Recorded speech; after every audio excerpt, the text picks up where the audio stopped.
तनावपूर्ण और कठिन परिस्थितियां वे स्थितियां हैं जिनका हम सभी ने जीवन में सामना किया है।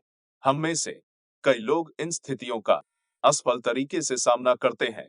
कठिन और तनावपूर्ण परिस्थितियों में हम उदास और चिंतित हो जाते हैं।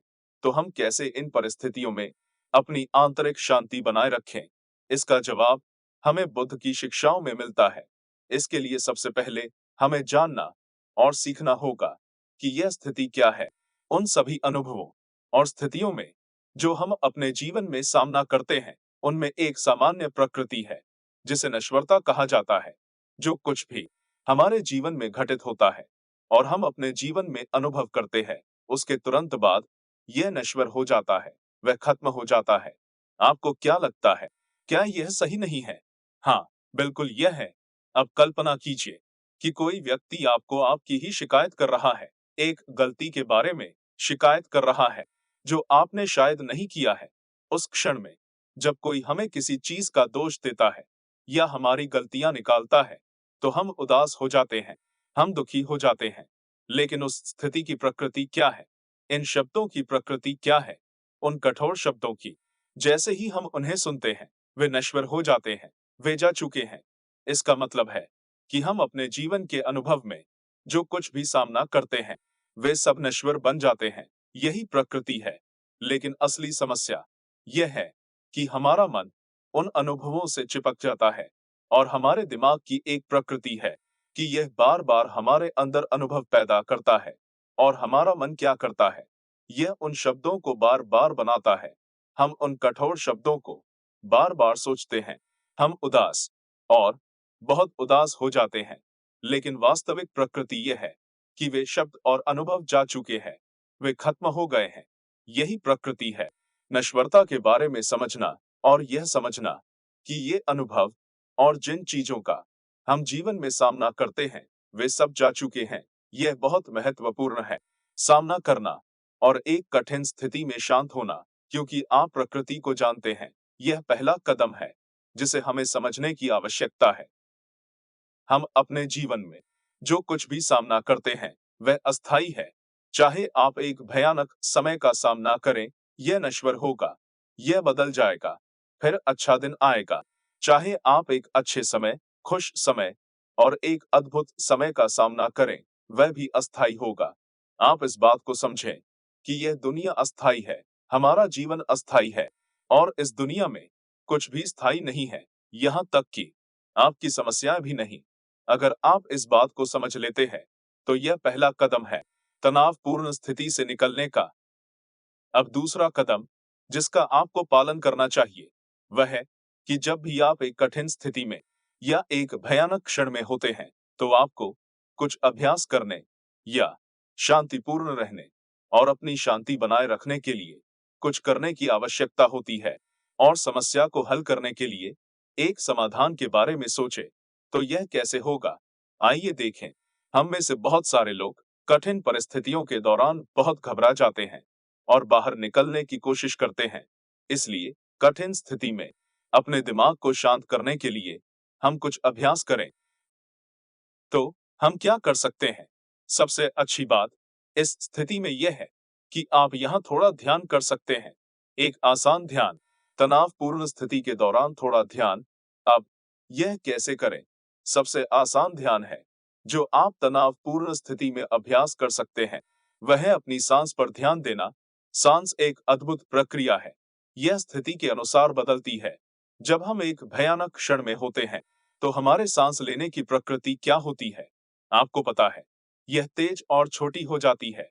हम छोटी और तेज सांस लेते हैं।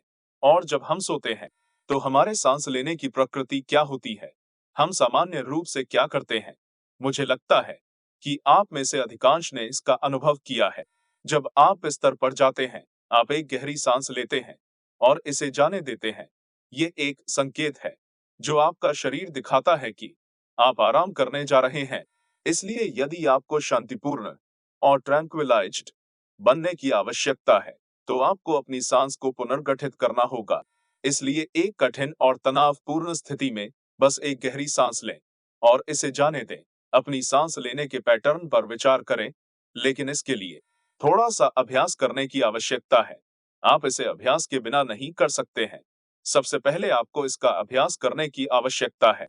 अब कुछ लोग ये सवाल कर सकते हैं कि मैं इसे एक कठिन स्थिति में नहीं कर सकता। उत्तर है हाँ, आप ऐसा नहीं कर सकते क्योंकि आपके पास आवश्यक अभ्यास नहीं है। सबसे पहले आपको इस चिंतन और अभ्यास को करने की आवश्यकता है जहां कोई तनावपूर्ण स्थिति नहीं है।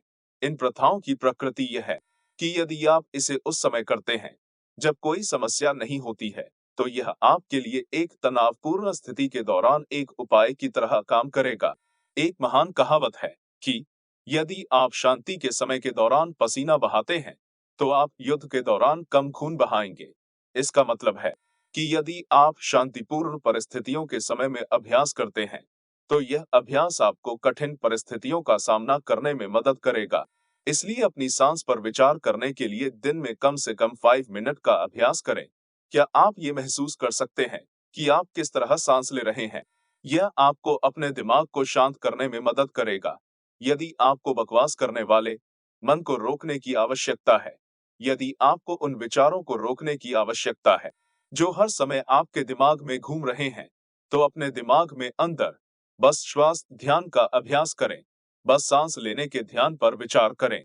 जब आप इस श्वास पैटर्न पर अपने दिमाग में विचार करते हैं, तो आप अपने दिमाग को सांस लेने और छोड़ने के लिए ध्यान केंद्रित कर रहे हैं। इसका मतलब है कि आपका दिमाग एक विचार से दूसरे विचार में कूदता है, लेकिन केवल 2 विचार हैं। सांस लें और छोड़ें। आप किसी और चीज के बारे में नहीं सोच रहे हैं। इसका मतलब है कि आपने हजारों और लाखों विचारों को 2 विचारों तक सीमित कर दिया है। तो यह एक बड़ी बात है।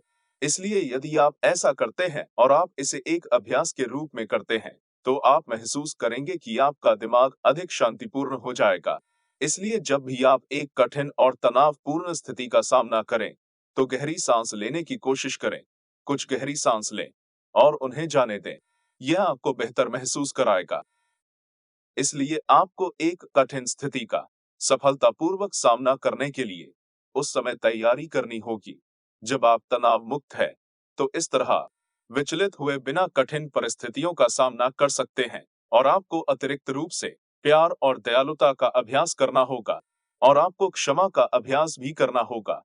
अगर आप करुणा, प्यार, दयालुता, विशेष रूप से माफी के महान गुणों का अभ्यास कर सकते हैं, तो आप अपनी शांति बनाए रख सकते हैं। क्योंकि जब आप लोगों को माफ कर देते हैं, तो इसका मतलब है कि आप उन्हें जाने दे रहे हैं। जितना अधिक आप माफ कर देते हैं, आप भीतर उतनी ही शांति महसूस करेंगे।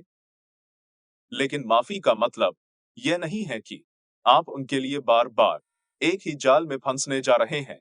आप अपने लिए क्षमा करें और आप जानते हैं कि आप उस व्यक्ति से सकारात्मक तरीके से दूर रह सकते हैं और आप अभी भी उनके प्रति दयालु हो सकते हैं, क्योंकि दयालुता और माफी आपके दिल में शुरू होती है और यह हमेशा आपकी मदद करेगी। इसलिए इस प्रथा का अभ्यास उस समय में करें जहां तनाव और परेशान करने वाली परिस्थितियां नहीं हैं। और एक दिन जब आप उनमें महारत हासिल करते हैं, तो आप अपने भीतर अपनी शांति बनाए रख सकते हैं, बिना विचलित हुए।